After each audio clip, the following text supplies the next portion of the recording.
Say welcome to drboystv.com, the home for intelligent Black people. So today on Dr. Boys TV, we're going to talk about 5 ways to know that you're not free. Today is July 4th.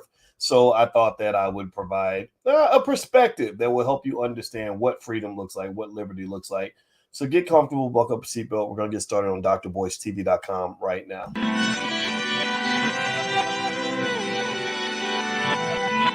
Here we are, clan the isms, cataclysm, great. Our people out here struggling, trying to make it in this state. Everybody out here doing it, but we the ones who late. Now family, we the ones who gotta delegate.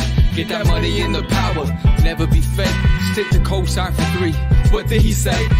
Create jobs, support our own. Educate the same and buy back your home. Got 3 degrees, triple 10. 3 PhDs, now we on the CNN. DBTV, let's talk about negligence. Ignorance is bliss, but we can turn it to intelligence. Believe none of what you hear, half of what you see.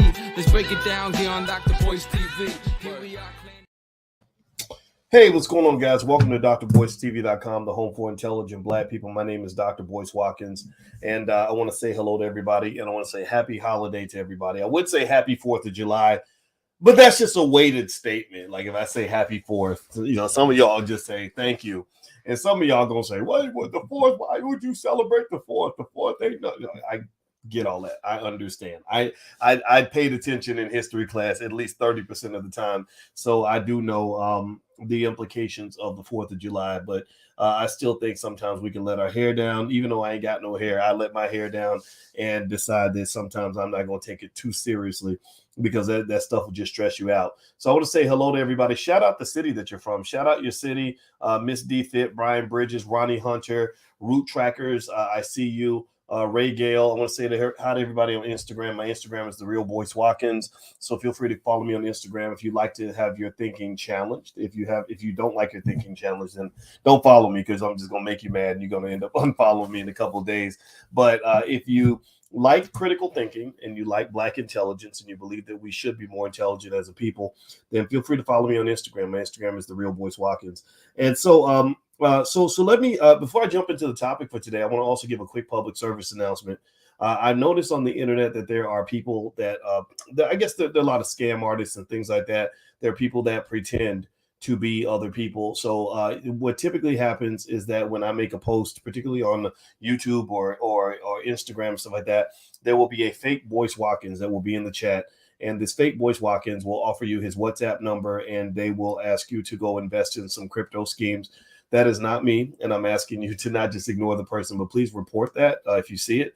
I just want to make sure you know that, because from what I'm hearing, people they are losing money from this kind of thing, and that breaks my heart, and I don't want that to happen to you. All right, so hit the thumbs up button, thumbs up, thumbs up, thumbs up, and I saw Minneapolis and Tampa, Florida, New York City. Let's see, Long Beach, Phoenix, Arizona, Richmond, California. Beantown, Darlene, you're in Boston. I love Boston. I got to go back. I did an internship in Boston. Just to tell you a little funny white people story. I got my dream job. Like, see, this is a great way to start this conversation. I really believe, because how many of y'all grew up like thinking about your dream job? How many of y'all like grew up really believing that there was such a thing as a dream job? Give me a yes or no, right? If you imagine like what a great job would look like, how much money you'd make, how much freedom they would give you, right? Like you're not grown, like you like your kid. I like my job because they allow me to do blah blah blah. They let me. They're not your parents. They're not your parents. And I grew up, the same way. I grew up looking forward to my dream job and thinking, if I go to school and work hard, I'm gonna get my dream job. And because I was a good student in college, I was the number one. I'm a brag for me. I was the number one Black student on the entire University of Kentucky campus for 4 years straight. Nobody came close to me. I dominated the other students GPA wise. I had a triple major. I got 2 bachelor's degrees. I could have got a 3rd bachelor's degree. I just didn't want to do the extra class. But anyway, I did all that. Why did I do all that? I did all that because I wanted my dream job. I had a vision, some fantasy of a white man, in giving me a big office with a nice briefcase and wearing nice suits and driving a nice car to a nice job where they would kind of let me do what I want. So one of the things that happened was that because I had a good GPA in college, they would invite you to participate in things and to apply for things. Everything I applied for, I got it. Every scholarship, every internship, everything. So I applied for an internship. And I got my dream job, and it was a job with General Electric. General Electric, their aircraft engines division in Lynn, Massachusetts, right outside of Boston. So literally, that when Darlene said Beantown, that made me think about Boston because I enjoyed the city, I enjoyed the people. It was a wonderful experience outside of work. And so when I take this job and I was making all this money, like more money than I ever made in my life. You know, I'm 19, 20. What am I? Was I 20 or 19? I can't remember. I think I was 20 at the time. And I had never made money before. So I'm making all this money. And they give me this beautiful apartment in the center of Boston. If you know anything about Boston real estate prices, you can imagine they're sky high. This building was right next to Mass General Hospital, where they've got these surgeons and Harvard-educated doctors that are making hundreds of thousands of dollars a year. So they put me in an apartment in that nice space, and so I would go to work. I would get on the train and go to my job, and it was way out in Lynn, Massachusetts. And I had this supervisor named Mary, and Mary was this 28-year-old white lady who was really just a complete prig. She was a terrible person. She gave me no guidance, no mentorship. I hated that job. I got there, I was bored, I was confused, I didn't know what to do. I would go, now back then we didn't even have internet and stuff where you could just sit there. If we had Facebook and Twitter and all that, I would have been tweeting and Facebooking and YouTubing all day because I was so bored. But instead, because we didn't have all that, I would just go walk around the factory, hang out in the bathroom. It was just terrible. And that experience, I kid you not, that is when I started questioning just this whole dream job thing. Like before that, my dream job was, I'm hoping GE will hire me and pay me a lot of money and I can go. And I said, man, this is depressing. This is so depressing. I don't want to live like this. If this is what the rest of my life is going to look like, then just kill me right now. Just shoot me, man, because I don't want to live like this. You know, and when it came to a head, and I'm gonna get to the five questions in a minute, but this is important, right? Because a lot of us have gone through these experiences. I remember they gave me this mentor, you know, on the jobs, because they have their fake diversity programs. And so they assigned me this random black man to be my mentor. I had nothing in common with this guy. And I remember he drove this real raggedy car. It was raggedy. He bought it for like $300. And I remember thinking, I don't want your job if I got to drive a car like this. This is my 19-year-old brain kind of operating. And I remember him telling me he had been there for 28 years.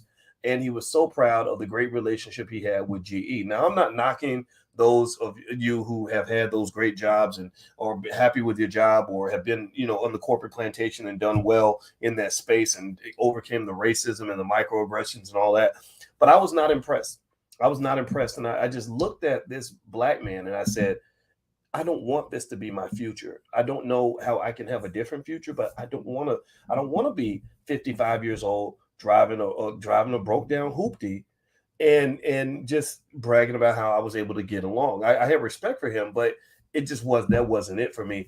So that experience, that horrible experience of working with that mean lady and also just, you know, having a job I hated, that really made me reflect. And that was actually what led me to become a professor. I met my mentor, my buddy, Dr. Tommy Whitler. I talked to him yesterday. We still love each other to death. He's been my buddy since I was 19 years old. And he introduced me to being a finance PhD, a finance professor. And he showed me how much money they made. They made a lot of money. He showed me the freedom of being a professor. He was the first Black professor I ever met. And this is an example of how mentorship and imagery is so important. This is why it's so important for your kids to be exposed to people that are doing different things, right? This gets to that first step toward freedom, right? Part of it being intellectual freedom or psychological freedom. A lot of kids in Chicago, for example, don't have any sort of psychological freedom because they ain't never left their damn block. There are kids in Chicago that live 15 minutes away from downtown who have never been downtown. So exposure is huge. And I would encourage you, if you haven't thought about it, I want you to be very conscious. Remember, conscientious parenting is how you become a great parent, and being conscious about your life and strategizing and all that. This is what critical thinking looks like. I encourage you to be very conscious about what you expose your children to. Expose them to a lot of things that will give them access to freedom of thought, so they can see different ideas, they can see different perspectives, they can see different experiences, they can maybe even see different countries if you can do that. If not, at least different cities. You know, get them out there, get them exposed to things. All right. So anyway, do me a favor, hit the thumbs up button, thumbs up, share, subscribe if you haven't done it yet. Don't forget, on July 7th, The next Black Wealth Bootcamp begins, where we will spend 4 weeks and I will show you how to generate consistent income by selling stock options. That's what this next bootcamp is all about. I'm going to show you my process on picking the stocks. I'm going to show you my process on managing the risk. I'm going to show you my process of re-upping every week and adjusting my portfolio. This has worked for me. I've made hundreds of thousands of dollars doing this. This is what I'm teaching this next week. It's a great skill to have in a down stock market, because if you buy a stock and you're just waiting for the price to go up, you may be waiting for a long time. The Fed policy has shifted the market. Basically, the market's going to be damp. It's expected to be damp for quite a while. And this allows me to generate income even when the market's going down. So if that's of interest to you, just go to boycewatkins.com, or you can hit the link in the bio if you're on Instagram. And those of you who asked about a payment plan, we did implement a payment plan. It's still cheaper to pay all at once, but if you want to do a payment plan, that's fine too. And also, everything is yours for life. The materials are yours for life. So we start July 7th at 8 p.m. We're going to meet every Thursday at 8 for the next 4 weeks. So feel free to join us then. All right. So let me go into five ways to know that you might not be free. There's five things I thought about this morning, because I was thinking about the fact that it's July 4th. And there's a lot of controversy, a lot of conversation about Black people. Like, are we really free? So I'm going to ask you guys a question actually before we begin. Yes or no? Yes or no? Do you feel that most Black people are free or not free? Like, what do you think? Yes or no? Do you think that, yes, and yes, 19th, I will show you what stocks to pick. Absolutely. What do you think? Do you think that Black people, give me a yes or no. Do you feel that Black people are free or not free? What do you think? Okay, I see a lot of no's here. Joanne, Wallace, Michael. Let's see. Ajamu, I see lots of no's. Tracy, no. Jeannie says no. Okay, so a lot of no's. I haven't even seen any yeses yet. Okay, let me ask you this. If you were to describe your own life, do you feel free? That's a different question, right? It's a little more personal. Yes or no? Do you feel free in your own life? Do you feel free? Okay, I see some yeses and I see some no's. Okay, and I mean, I'm sure the no's are not yets, right? And that's okay. It's all, all of us go through that. Okay, all right. So let me give you 5. This is Dr. Boyce talk here. This is literally a framework that I put together in my head mostly this morning in terms of thinking about what freedom looks like. And I'm going to start with the definition of freedom. And if you look, so it's July 4th. Let's talk about freedom. It's supposed to be Freedom Day and all that stuff. And here's what freedom is defined as in the dictionary. Freedom is the power or right to act, speak, or think as one wants without hindrance or restraint. So according to this definition, freedom means that you have the ability to act as you want, to speak as you want, and to think as you want without hindrance or restraint. Also, another definition is the state of not being imprisoned or enslaved. Okay. And so we know that our ancestors that were slaves on the plantation didn't have freedom. My name Boyce actually comes from my great-great-great-grandfather, who was named Boyce by his slave master. So I got the connection, the direct connection. So when those reparations checks come in, they ain't going to be able to dispute my case at all. Okay. And so ultimately, we know that type of slavery existed. We know that type of slavery was real. But the thing about freedom is that freedom is not an on-off switch. Freedom is a continuum. If you think about it, you can have freedom at this end and slavery at the other end. Most of us are somewhere in the middle of this. And it's not just a continuum, but it's a multidimensional continuum, meaning that there's different measures of freedom. In this definition, they said act, think, or speak, right? But also there's things like financial freedom. Right? So sometimes you might have freedom in one category, but not have freedom in another category, right? And so ultimately, I think that just being very conscious, when we talk about consciousness, we're always talking about being conscious. I'm conscious. Most people who talk about how conscious they ain't really that conscious, right? In my opinion. I think consciousness requires a lot of meditation. It requires a lot of critical thinking. It requires some knowledge. It requires you some exposure. Consciousness, and just generally speaking, it requires a commitment to the awareness necessary to be able to really critically analyze the environment around you. And I think a lot of us don't do that. I really believe that. And so one thing I'll say is that when you talk about hindrance or restraint, so in this definition, freedom is the right, or I'm going to read it again, the power or right to act, speak, or think as one wants without hindrance or restraint.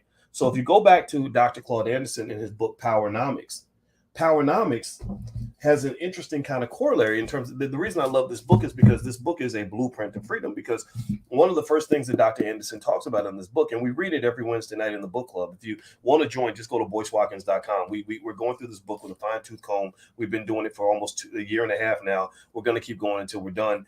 And one of the things he says about power is that power is the ability to pursue your agenda despite the opposition of others, despite the hindrance of others. So when he talks about hindrance and restraint, right? Act, speak, or think without hindrance or restraint. Well, powernomics to me is the antidote to the curse, to the disease of slavery.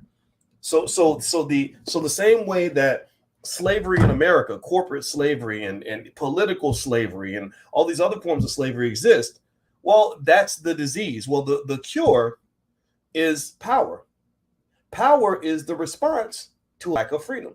The more power I have, the more I can free myself. You try to wrap me up in chains, I'm powerful, I bust out of the chains.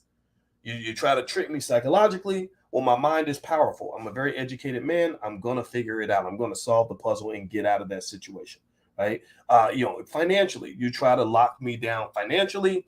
Well, my power comes in the fact that I've got some economic security and I don't really, you can't really hold me down financially, right? You can't make somebody come to a job every day if they have an inheritance. You can't make them come to work every day if they've got financial security. You can't if they got multiple streams of income. You can't do that. So ultimately, at the end of the day, it comes down to kind of understanding how powerful are we as Black people. Some of you are powerful, some of you are not. If I were to ask you all the question, give me a yes or no. Do you feel that Black people are powerful in America? Do you feel that we truly are powerful, understand our power, and utilize that power in a way that gives us freedom? I think the answer is no. I really believe the answer is no. Now, by the way, you can get a copy of Dr. Anderson's books at powernomics.com. That's powernomics.com. That's his website. So please support him. The man deserves it. He's a wonderful human being. All right. So here's what my thoughts are when you talk about freedom. I would say that at least 5 criteria that you can ask yourself in terms of asking, am I really free in this life is, I guess the first question would be, can you do what you want when you want? So that means that if it's a Tuesday morning and your child says, hey, daddy, I want to go swimming today. Can you go swimming with your child, or do you have to say no because you got to go to work? Can you do what you want? If you can't do what you want, then you have to question how free you are, right? Or if your boss makes you mad, can you cuss your boss out and tell him to kiss your black ass and walk out the door? Or do you stop and sit down and just take it because you have a fear of what the consequences are going to look like? Well, that means that in that particular situation, you've given away a little bit of power. And in some situations, giving away power is required and necessary. Sometimes you give away power to have more power. So let me give you an example. I'm more powerful with my wife. I am more powerful because as a team, we can get things done. We have over $1 million in real estate. We've been able to kind of really do a lot of fun things as human beings, as a couple, as a team, that we couldn't do individually. They're doing it individually would have been much tougher. She makes me smarter. I make her smarter. We both got, we both have a lot of education, and we pick each other's brains, right? So, but here's the thing, I can't always do what I want. Getting married means I had to make some sacrifices. I had to make some trade-offs. I had to give up some power to have more power, right? So sometimes having more power as a team means giving up some of your power and freedom as an individual. And a lot of people don't get that. That's a real subtle point, but I really want you to process that for a minute and look at the broken Black families and look at all the power that our community loses due to a lack of unity. You get 2 people get together, they make a baby, they start fighting. Next thing you know, the baby ain't got no parent. They got a single mama trying to do it all, and daddy's off doing whatever, only God knows what, right? And that child is going to suffer. The family's less powerful because those 2 cannot get along. A lot of us believe, and this is where white folks get inside your head. This is where they take away your intellectual power. They get inside your head and they convince you that all that matters is what the individual wants. That all that matters is that as a woman, you have a right to do what you want to do whenever you want to do it, and can't nobody tell you nothing. Or as a man, F these hoes, I can do what I want. Ain't no woman gonna tell me what to do. I ain't gonna be out here simping. I'm gonna be the man. I need y'all to submit. I need to bow down, bitches. Like you get that mindset, right? And because people are so committed to what they want as individuals, and they don't want to give up that individual power, they never get to experience the joy of collective power. You can't. It's very hard to have collective power if you are addicted to individual power. So this concept, this Americanized concept of rugged individualism, I'm gonna do it all by myself. I'm a strong woman. I don't need no man. All this other nonsense that they try to put into your head, all that does is that kills your power, because now you ain't got no man to help you. My wife, I help my wife. I defend my wife. I would fight for I would kill and die for my wife and the children. And but if she was up here talking about I don't need no man, well, then I'd be like, okay, well, I guess I'll just find somebody who needs me. You apparently don't need me, so you can fight the thugs off on your own. You can pay the bills by yourself. Okay, so ultimately, when you talk about doing what you want when you want, it requires like processing and strategic trade-offs, investments, like that's what investing is. All investing is making a sacrifice so you can have more at the end, right? You trade two, you take one step back so you can go two steps forward. Or like exercise. I go through the agony of exercise so I can experience the joy of being fit and strong and in shape. Okay. Now, and I'm gonna move to the next one. Hit the thumbs up button. Thumbs up, share, subscribe if you haven't done it. Oh, by the way, I meant to mention yesterday, I told you guys I was gonna give you a stock pick that I liked, and I've totally forgot to do it. Well, the stock is Microsoft. Microsoft is a stock that I just bought that I think is a great investment right now. I think the company's going to make money hand over fist. As soon as the economy recovers, Microsoft is going back to the moon. So there we go. Microsoft is a stock I bought yesterday. All right. So next, the next measure of freedom is, can you say what you want? Can you say what you want? So in this world, do you feel, yes or no, do you feel that we have a society that promotes the freedom of speech? It's a basic premise. Everybody's supposed to have it. It's supposed to be everywhere. Do you feel that in our society we have freedom of speech? What do y'all think? Yes or no?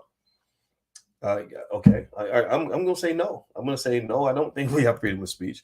I think that freedom of speech is something that you have to fight for. You have to have power to have freedom of speech. And so if you talk about freedom of speech is something that does exist for some people, but you have to be in a position to really, truly obtain it. It's not something that's given away to everybody. It's not a welfare check. It's something that people have to really fight for, something you have to earn. I say things in this space that blow people's minds, where they're like, whoa, I can't believe you said that. How'd you get away with saying that? And really what would go through my mind is, well, the reason I do that is because I don't work for a corporation like you do, so you can't say what I can say. And you can sit back. You better be quiet. Don't you go to work and repeat Boyce Watkins language at your job, because I am the guy that will get you fired from your job. And so ultimately, when you're talking about freedom of speech tends to exist mostly for those who are financially secure enough that you can walk away from all the financial traps that are out here to keep you quiet. Because in corporate America, you say the wrong thing, it's over. I told you guys, I was very transparent. Last year, there was a group called the A.G. Gaston Foundation. I believe that's what they're called. They're down in Birmingham, Alabama. Wonderful people. I really like them a lot. I gave a speech for them, and because I admire A.G. Gaston immensely. I think every black child needs to learn about him. He was a very wealthy man in the 1940s. This black man did amazing things.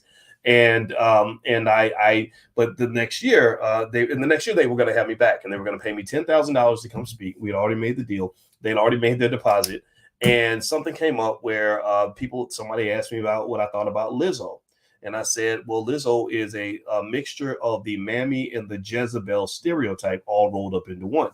She's a wonderful singer. She's got tremendous talent, but I don't like the idea that record labels have convinced this black woman, this beautiful black woman, to make a damn fool out of herself because she's harming the black community. She's making us all look like clowns. She's making the black woman look like a slut. She's promoting obesity, which is killing hundreds of thousands of black people every year, and I don't like it. So I was honest about that, right? So then what happens is the white media decides, well, they want to, they defend their people, right? So Lizzo's one of their people. So the white media just barrages me, just, again, didn't do one interview with me, didn't ask me to elaborate on what I had to say, didn't ask me what my opinion was, because when you're black, they pretty much discount your intellect. They just assume I'm just some sexist, homophobe, and fat shaming, and they use all the little terms, little words they make up to try to shame people into silence. And I said, well, I'm not backing off of that point. And if you ask me to elaborate and to explain, I can explain. You ain't got to agree, but you can't disagree with me that black people aren't dying from obesity and that it's probably not healthy to tell black people that being fat is okay. No, being fat doesn't mean we should hate you, but being fat does mean you should probably lose weight because you're going to die if you continue down that path. And also, we can't sit here and pretend like they don't make black people look stupid in this damn media, and it's affecting our little girls. Why do little girls feel like they got to go drop it like it's hot and show a whole lot of ass in order to get attention from a boy? That disturbs me. That makes me very sad, because there are lots of wonderful young ladies out here that deserve love, but you ain't gonna get no love if you're showing up looking like Cardi B. I'm sorry, I hate saying it. Maybe I'm the guy that needs to be the canary in the mine or the idiot in the room. I have no idea, but I don't think it's right. It's wrong. It's messed up. It's crazy. So what happens then is, as the white media is, boom, well, this sexist, homophobe, this fat shaming professor, they didn't interview me. They just gave their interpretation of who I am. Their racism comes out because they don't like when black men are honest. They don't like black men speaking truth. They definitely don't like it when a black man is smarter than they are. So they all start attacking. And next thing I know, I get a call telling me that the black people running the A.G. Gaston Foundation are canceling my speaking appearance in Birmingham. The people in the audience love me. The people in the organization love me, but they could not have me because they have corporate sponsors, and corporate sponsors are going to go along with what they believe to be politically correct. But I did a whole podcast about that and broke that down, and I explained that the reason I don't have to back down is because I knew this was coming. I knew from the beginning, before anybody cared who Boyce Watkins was, I knew that if I go out here really telling like it is, really trying to exercise my freedom of speech, I better be locked and loaded. I better be ready. You bet. I best have my 401k straight. I better have my streams of income right. I got to have my wealth together. I got to have my power base together, because they're going to come out guns blazing, and they did. So if I was one of these black people sitting around depending on white media to get to reach my audience, or depending on white folks' money to pay my bills, you know what would have happened? I would have either not said it at all, or I would be out here apologizing and looking like Nick Cannon. That's why Nick Cannon apologized. Remember, Nick Cannon didn't apologize. No disrespect to Nick. I'm not making fun of him. I met Nick's father. I talked to him for over an hour. He's a wonderful guy, a very smart black man. I think that they're trying to do the right thing. But Nick messed up because Nick was jumping into a battle that he wasn't prepared to fight. You don't jump out there and start saying these things that are hurtful truths about America and not expect them to come out guns blazing, because that white man going to protect what is his. He's just going to. I respect that, honestly. I don't even get offended, but I'm going to protect what is mine. You a man and I'm a man, and if we got to go at it, then that's cool. But you got to be ready. You got to understand this, though. When you're talking about freedom of speech, you have to be positioned to earn it. And you also have to think intergenerationally. Think about your babies and your grandkids. They're going to need freedom of speech too. They're going to have something to say as well. And if you don't prepare them economically to have the kind of financial security necessary to walk away from all the carrots and sticks and bells and whistles that are going to be offered to them by this society, then they're not going to ever have the freedom of speech that they deserve. The Constitution don't guarantee you nothing. As a black person, that damn thing was not written for you. Stop believing that all these rights are yours and I know my rights. Well, if you know your rights, then you need to know your money. If you know your rights, then you need to know wealth, because you live in not just a democracy, but you live in a capitalist democracy. America is more capitalist than it is democratic. Your politicians, in fact, are owned by the capitalists. They're owned by the corporations. So you got to understand the economics if you're ever going to have any power in this society. Okay, so let me keep going. Do me a favor, hit the thumbs up button. Thumbs up, share, subscribe. So what does freedom look like? Well, or questions you should ask yourself if you want to know if you're free. 1, can you do what you want? 2, can you say what you want? 3, can you think what you want when you want? Okay. So let me ask you all this. Do you think that brainwashing affects Black people? Do you think that we have a majority of our community that is severely brainwashed?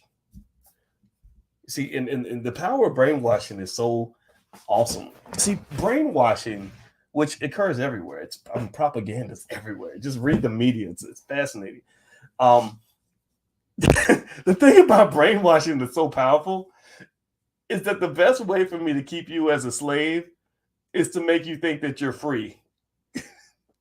So then there's no battle. I don't even have to fight you now because you think that I'm your friend when really I'm the person who built the cage that you live in.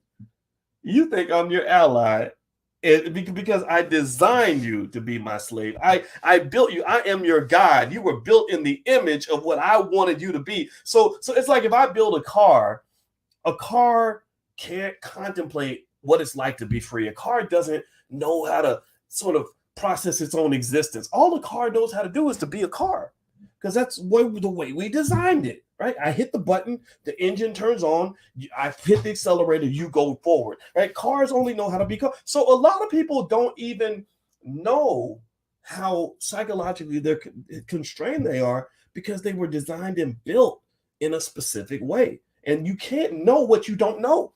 You can't know what you don't know. Eventually, knowing what you don't know, at the very least, requires you to have an awareness that there is more to know out there in the first place, and to have a desire to know things outside of your whole sphere of existence. That's just like when I was telling you about how you got those kids in Chicago who live 15 minutes from downtown and who have never been downtown. They don't know. Some of them, unfortunately, because of the lack of exposure, they only know what's happening on O Block. They only know what's happening, between this block and that block. And that's a crime. And that's a crime and it's a shame. And let me just tell you, when I look at the brainwashing of our people, it starts, in my view, with the school system.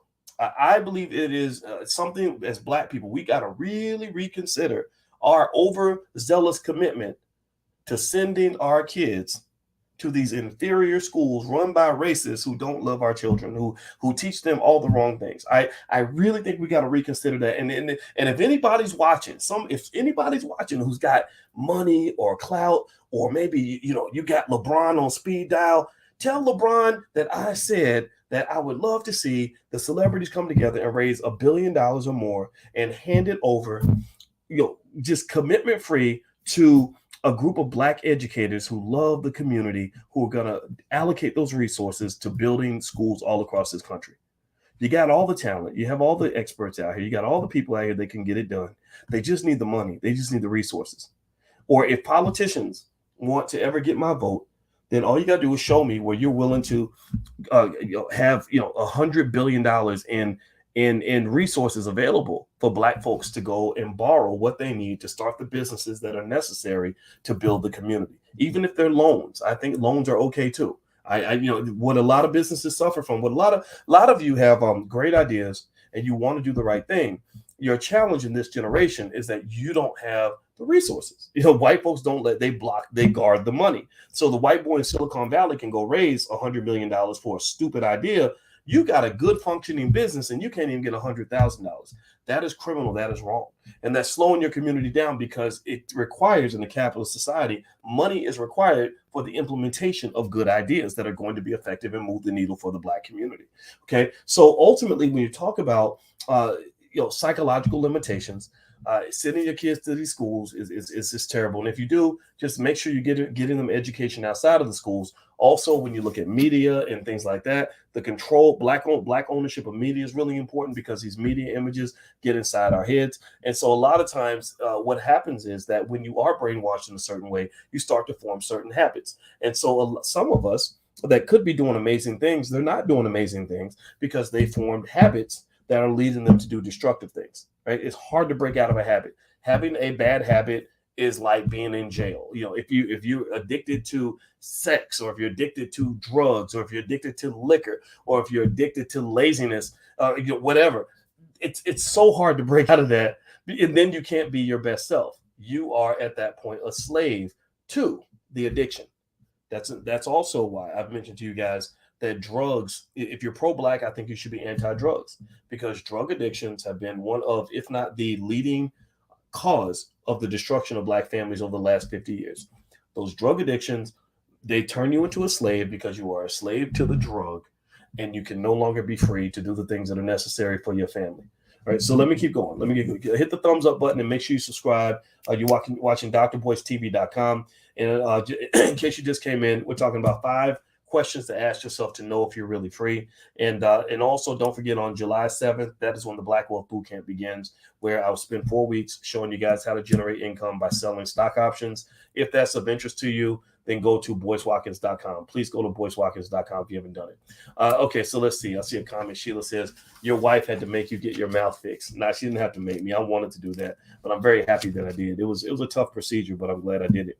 All right, so number 4. So we mentioned 3 questions you can ask yourself to determine if you're free. 1, can you do what you want? 2, can you say what you want? 3, can you think what you want? That requires your ability to overcome the brainwashing. And also expose your kids to different ideas so that they can have different thoughts and different perspectives. Number 4, can you buy what you want? You know, a lot of people are constrained from living their best life because they don't have enough money. I don't care who you are or what you believe, but never ever run around here acting like money don't matter in America. Money moves this damn country. I don't even care if you're a communist, socialist, libertarian, or whatever, or Christian, or Jew, or Muslim. Money is everywhere. So one of the things you got to stop believing, number 1, is that having money automatically makes you evil. That's silly. Get that silly idea out of your head. In fact, if anything, it is the lack of money that makes people more evil. If I'm broke, and if I'm a thug, and a broke thug is going to come rob you. A thug that can pay the bills, he might just chill at home because he don't want to go back to jail. But a broke father who can't feed his kids is going to go do whatever's required to feed his kids. So stop acting like money makes you evil. I would say it's the lack of money that can actually make you more evil. And then generally speaking, if you're an evil person, you know, more money might make you more evil. I have no idea. So that part is up to you. But at the end of the day, I really think we have to reframe our view of money to the point where we understand that the control of this powerful resource is one of the keys to our liberation. I really believe my vision for this segment of our community, those of you that are listening, the B1 community, Black First community, is that by the year 2050 to 2070, I would like for our people to be known around the world as being the best on earth when it comes to preparing our children to be economically intelligent. It's not hard to do. All that means is basically doing a couple of things. 1, investing for your child from the time that they are born so that money will have time to grow into a massive amount of wealth, which will give them boom, boom, boom, firepower to fight against white supremacy. Boom, boom, boom, firepower to fight against the political oppression. Boom, boom, boom, firepower to fight against an abusive boyfriend. Boom, boom, boom, firepower to fight against all of the things in this society that are going to hold them back. You know, or boom, boom, boom, knock down all the obstacles that block them from their dreams. Money can open so many doors for you.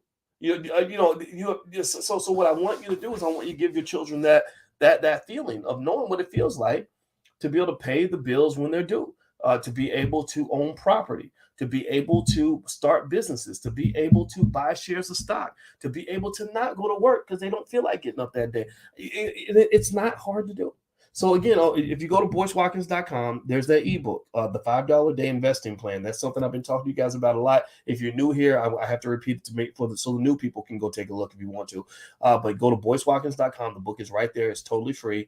Or it's also on Amazon. You can buy a hard copy if you want, but you don't have to buy it. The ebook is free. And also, if you're on Instagram, hit the link in the bio. So ultimately, when you're talking about financial freedom, that means having financial security. It also means not having a situation where money blocks you from the things in your life that matter the most. Like, I don't know. I've seen scenarios like this.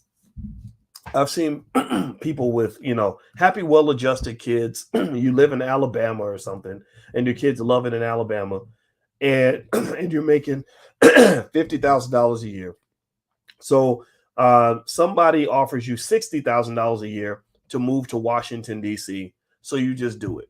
And there's no question about it because it's more money and you can pay more bills by moving to DC. It doesn't matter if your kids are miserable there. It doesn't matter they're losing all their friends. It doesn't matter that you're adjusting to a whole new life.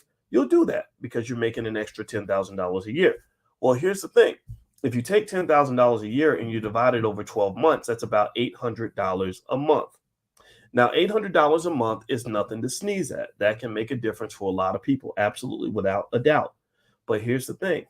If you are a person who is well-trained in investing, well-trained in all the different ways of making money, well-trained in entrepreneurship, how to start businesses, you can easily go out and make an extra $800 a month without uprooting your entire life.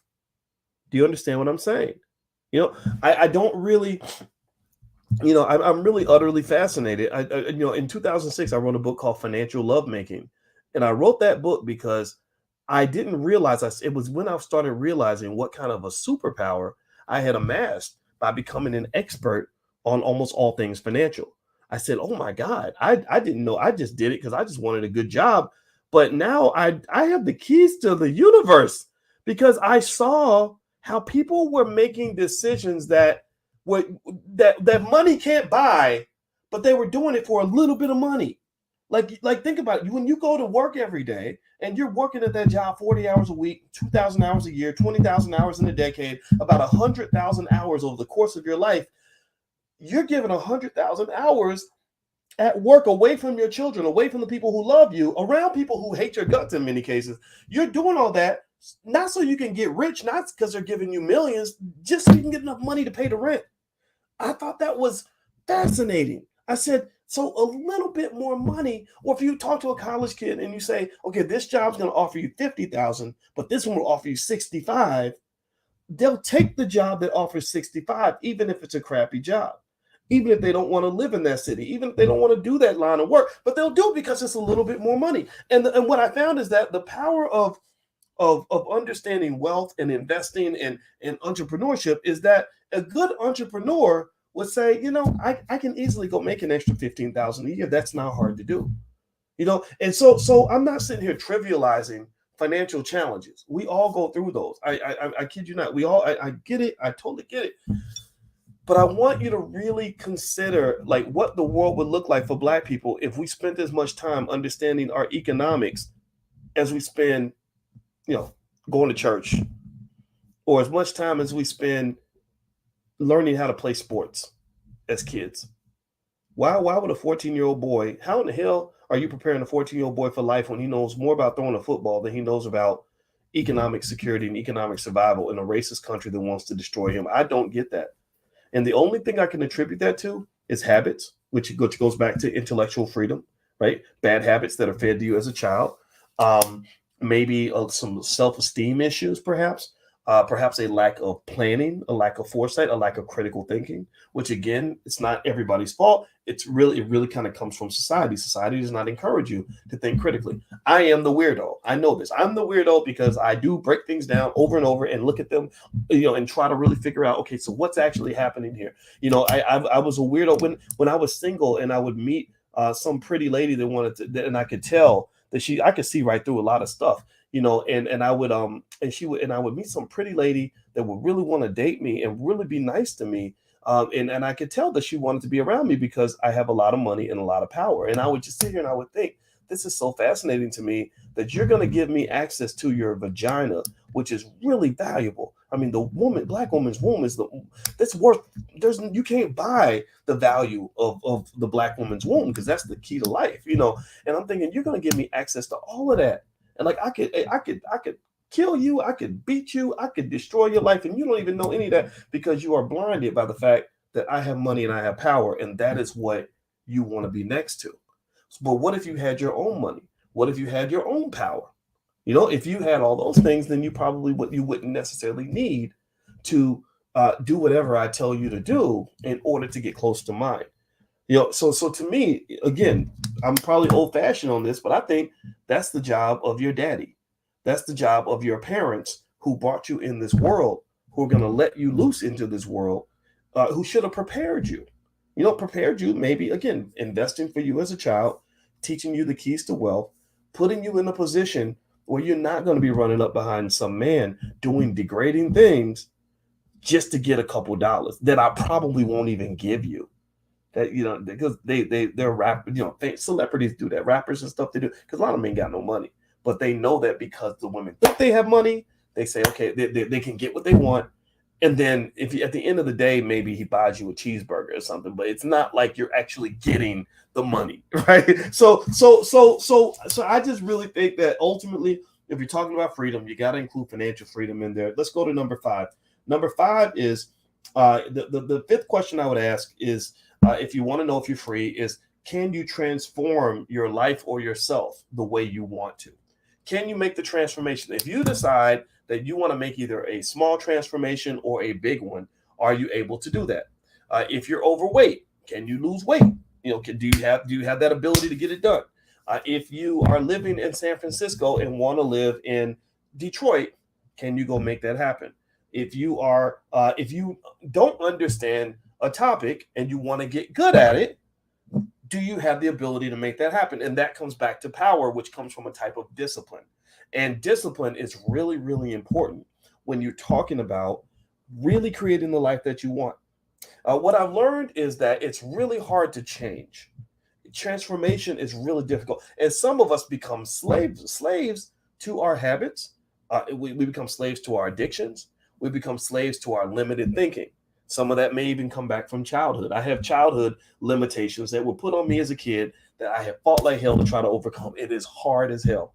When I was overweight, much more overweight, I'm still not where I want to be. But when I was really overweight, it was really hard to lose weight. I would try different things. I would try to get a little bit.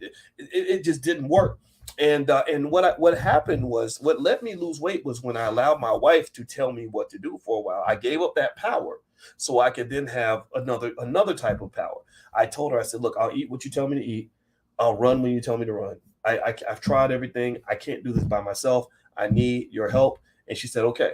And so we started running together. And next thing you know, the weight started falling off. And what I learned from that experience was that in order for me to transform into the person I wanted to be, I had to do the impossible, which was to be a different person. And the only way I could be a different person was to allow a different person to tell me what to do. So I allowed her to almost like a possession. I allowed her to possess my body. I handed my freedom over to her and was like, look, just do with me as you will, because I need help right now.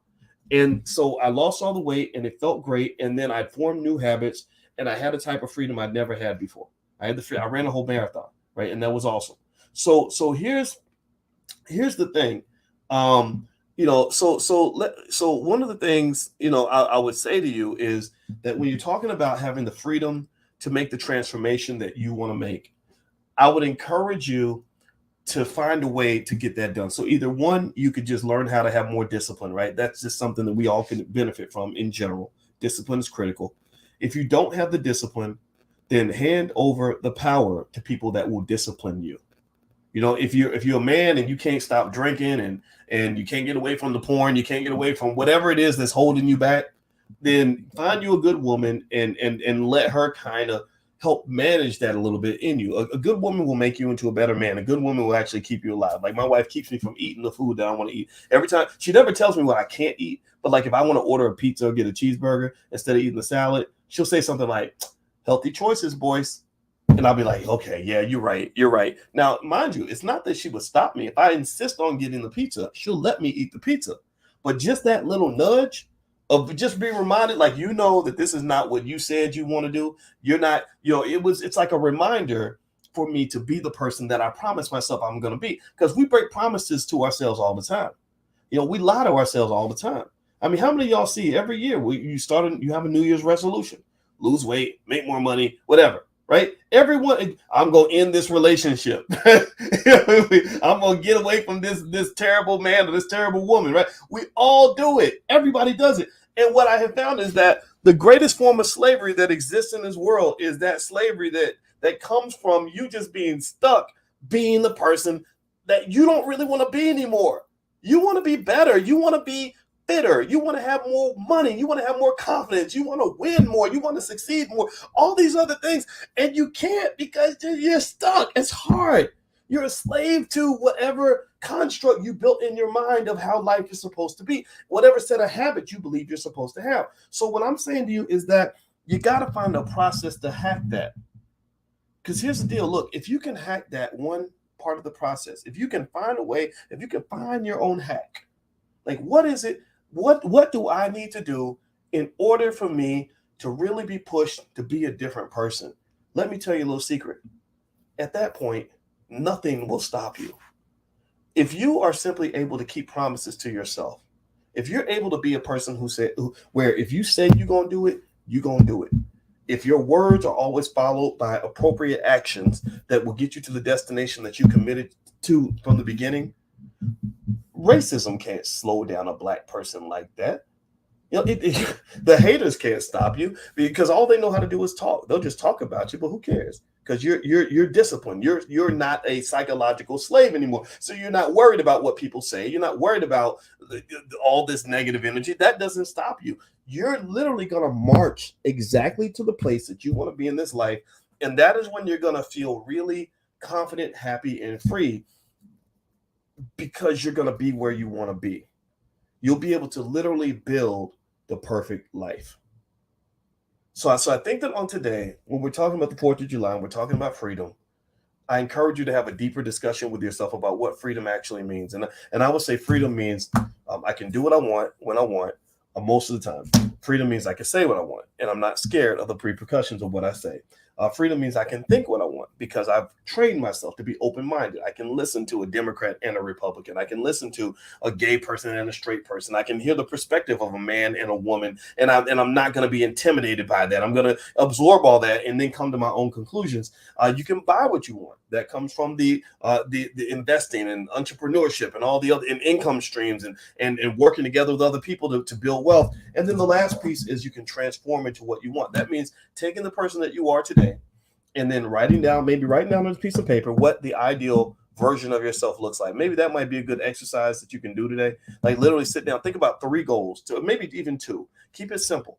2 or 3 things. Like, okay, I want to be 50 pounds lighter, and I want to be, I want to make it a $200,000 a year, right? Maybe those are 2 things you do, and then go and surrender some power to people that you trust, who can then make you do things different from the way you've been doing them up until this point. Because at the end of the day, in order for the new version of you to be born, you're going to have to commit a murder. You're going to have to commit a homicide. You're going to have to kill the old you for the new you to be born. And death is painful. So you have to run right up to yourself and stab that old son of a bitch in the neck. And so that you can become the person that you're meant to be. And that's really hard for most people to do. But if you can learn how to do that, I promise you, you'll be so much more fulfilled, so much happier. You have so fewer regrets than you would otherwise, because a lot of people out here are just stuck. All right. So anyway, long story short, that's it. That's my 2 cents for today. I would say this. Another thing I tell my daughter a lot is I give her the 3 P's of success, which is practice, preparation, and persistence. And I remind her that if you practice whatever it is you want to do or whatever it is you want to be on a regular basis, and you're always prepared for the future, that comes through things like investing, stuff like that. And then persistence just means courage and discipline to sort of fight through obstacles, that haters or barriers or whatever. Then you're going to be successful in almost everything. So I want you to succeed. God bless you. Thank you guys for listening. It was wonderful hanging out with you. And once again, the stock that I told you guys my stock pick of the day. I mentioned it earlier. I mentioned it again now. Is Microsoft. I like Microsoft. I just bought some shares. I'm about to buy some more, and I'll check back in with you guys tomorrow about the stock market and everything else. And lastly, if you want to join the Black Wealth Bootcamp that starts July 7th on how to generate income by selling stock options, it works well in a down economy. Feel free to go to boycewatkins.com. And also, if you're on Instagram, you can hit the link in the bio. We start July 7th at 8 p.m. We meet for 4 weeks, and everything, all the materials are yours for life. All right, guys. So I love you too. Thank you very much for your kind words in the chat. And I'll see you guys soon. And please have a wonderful day. Take care. Peace.